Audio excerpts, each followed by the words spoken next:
Ingat gak janji ayah kamu? Ibu. Enggak ada tapi ya. Bro, ambil kunci mobilnya. Hei. Kamu jangan kasar sama wanita ya. Minggir. Ambil, Pak.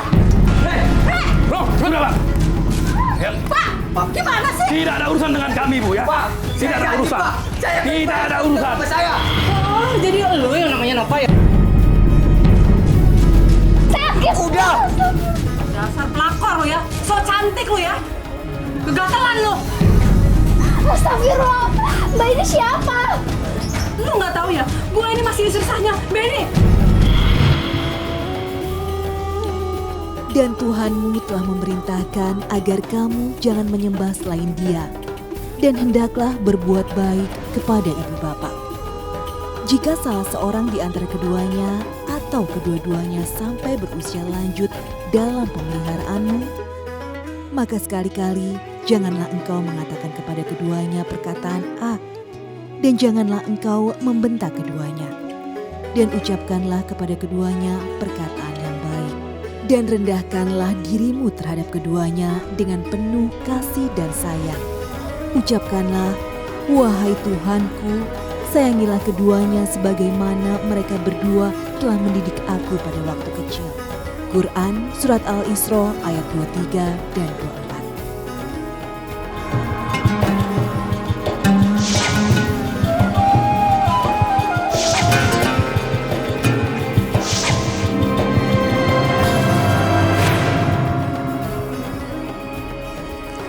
Assalamualaikum warahmatullahi wabarakatuh.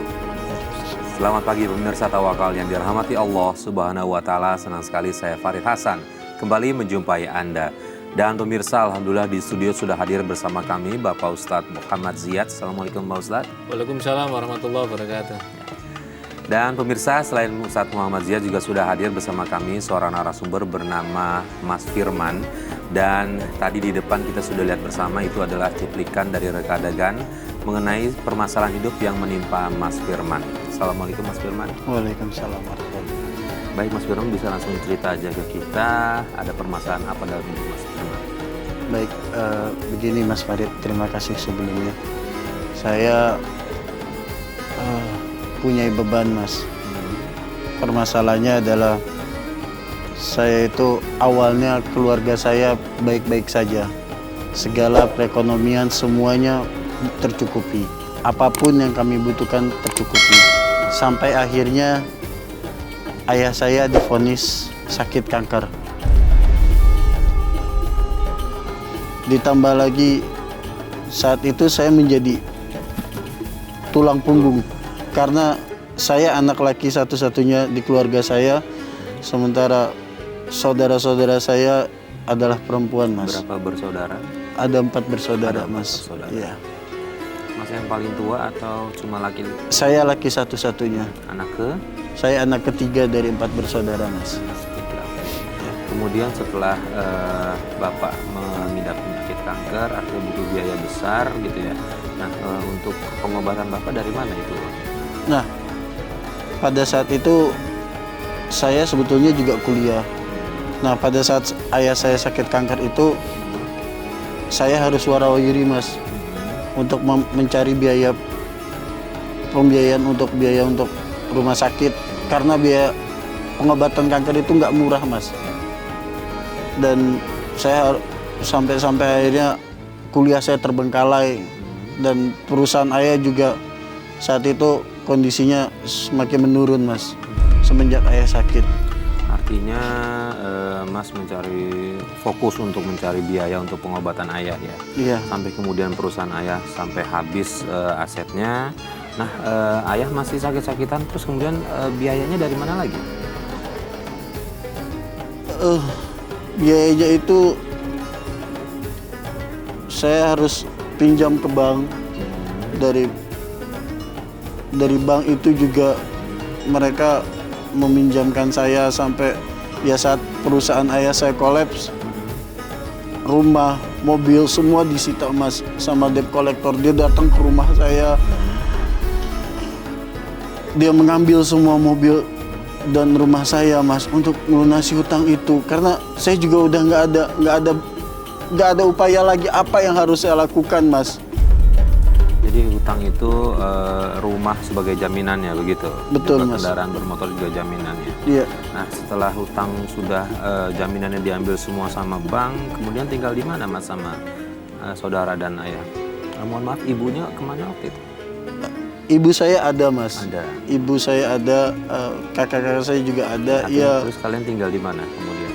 ya mau nggak mau kami harus cari tempat yang lebih murah, Mas. Mengontrak begitu? Iya, mengontrak, Mas. Terus kemudian kondisi sakitnya ayah seperti apa sekarang? Ayah saya udah meninggal, Mas. Duka cita ya Mas ya?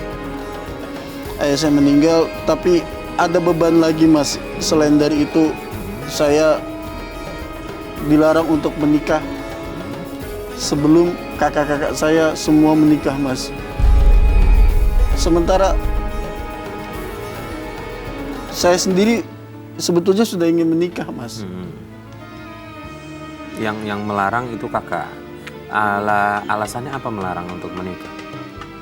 Yang melarang itu ibu saya. Ibu. Ibu itu melarang untuk menikah karena ya ayah saya sudah mengamanatkan itu dan saya harus menjalankan amanat tersebut, Mas.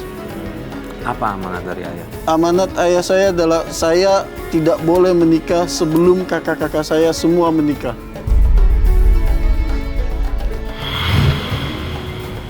Bu, Firman. ini Firman bawain makanan buat ibu. Dari tadi Firman lihat ibu belum makan. Ibu lapar, Nak. Ya udah, kalau gitu ibu minum aja dulu. Makasih. Bu, Firman mau ngomong sama ibu. Ngomong apa? Firman mau minta doa restu sama ibu. Firman mau nikah, Bu. Mau nikah? Iya, Bu. Gak bisa. Kamu lagi menikah. Kamu ingat gak janji ayah kamu? Ibu. Enggak ada tapi-tapi ya. Dasar anak kurang ajar. Bu, Firman udah berusaha, Bu, buat cariin jodoh kakak. Tapi Allah belum berkehendak. Mau gimana lagi, Bu? Jodoh nggak mungkin datang sendiri, Bu. Dasar kakak aja nggak mau berusaha. Kamu nyalahin kakak kamu. Kamu ingat ya, pesan ayah kamu. Pergi! Pergi! Pergi! Bu, Firman mau nikah, Bu. Bu, Ibu nggak setuju. Ibu nggak mau lihat lagi. Pergi! Firman mau nikah. Dasar anak kurang ajar.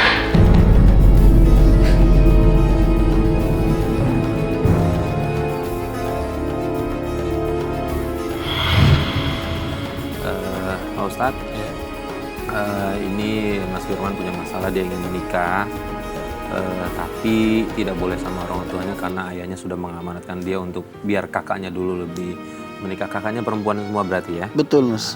Gimana nih Pak Ustadz dalam pandangan Iya. Islam?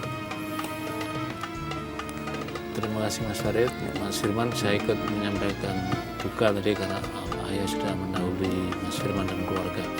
Jadi begini Mas Farid, kapan wasiat itu harus dilaksanakan dan kapan wasiat itu boleh tidak dilaksanakan?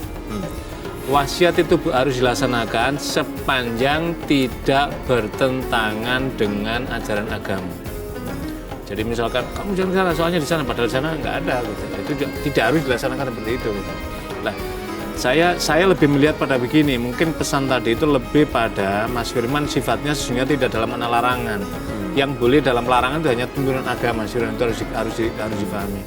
Makanya kan di dalam Al-Quran misalkan konteks yang berbeda, surat Al-Luqman itu kan menjelaskan bahkan kepada orang yang berbeda agama, orang tua kita saja, kita itu kalau diperintahkan wa in jahadaka ala an tusyrika bima laysa lahu fala tutihuma. Kalau dia memerintahkan sesuatu yang bertentangan Allah, maka jangan ditaati, gitu kan. Jangan ditaati. Tapi kita tetap memperlakukan dengan cara yang baik. Itu adalah kita bisa menganalogkan dalam konteks di sana. Yang kedua, apa yang dilakukan Mas Firman tadi itu adalah lebih pada mana filosofis, karena kan Mas Firman ini satu-satunya laki-laki, yang lainnya perempuan. Kenapa diharapkan Mas Firman jangan menikah dulu nak, nanti sebelum kakak kamu itu mungkin pesannya adalah anda ini laki-laki, pemimpin mereka, antarkan kira-kira begitulah, antarkan kakak kamu dulu supaya menikah. Tapi yang menjadi persoalan kan begini, ada pertanyaan berikutnya Mas Firman. Bagaimana kalau misalkan ada salah satu di antara kakaknya ini nggak ada keinginan menikah atau menikahnya sampai di usia misalkan begitu, tentu kita tidak mendoakan itu. Kan nggak boleh menghalangi ini gitu loh. Padahal Kata Nabi, an-nikahu sunnati. Nikah itu adalah sunnahku. Maka siapa yang mengikuti sunnahku, maka ikutlah di sini. Di hadis yang lain, ketika ada salah seorang pemuda yang menggebu-gebu ingin menikah, maka Nabi mengatakan, ya ma'syarus sabab, man istata'a minkumul ba'at falyatazawwaj. Wahai para pemuda, jika Anda memiliki kemampuan, ingin menikah dan Anda punya mampu, maka menikahlah. Fa'ilam mesti, tapi kalau Anda keinginan yang kuat, nafsu syahwat kuat, tapi tidak ada kemampuan fisik, maka hendaklah engkau berpuasa. Fa'inna lawija, maka sesungguhnya puasa itu dapat menjadi perisai. Maknanya apa? Puasa itu akan menahan diri. Sebab apa? Orang berpuasa itu nggak ada syahwatnya, yang tidak ada. Itu maknanya adalah untuk tahapan nanti menunggu persiapan matang baru menikah lah. Konteks tadi itu tidak selamanya itu mengandung wasiat yang wajibah yang harus diwajibkan untuk dilaksanakan. Saya kira tidak dilihat dari konteksnya. Karena kita tidak tahu ya berapa umur, mohon maaf ini kakak Mas Firman dan Mas Firman, saya kira apalagi Mas Firman ini ingin juga menyempurnakan, sebab menikah itu kan ketika sudah menikah itu kan melaksanakan separuh dari agama, dan Mas Firman ini kan justru yang dianjurkan ya kalau sudah memenuhi ya sunnah itu dilaksanakan itu. Bagaimana caranya? Mungkin tinggal memberikan pemahaman pada ibunya, menjelaskan dalam konteks di sini.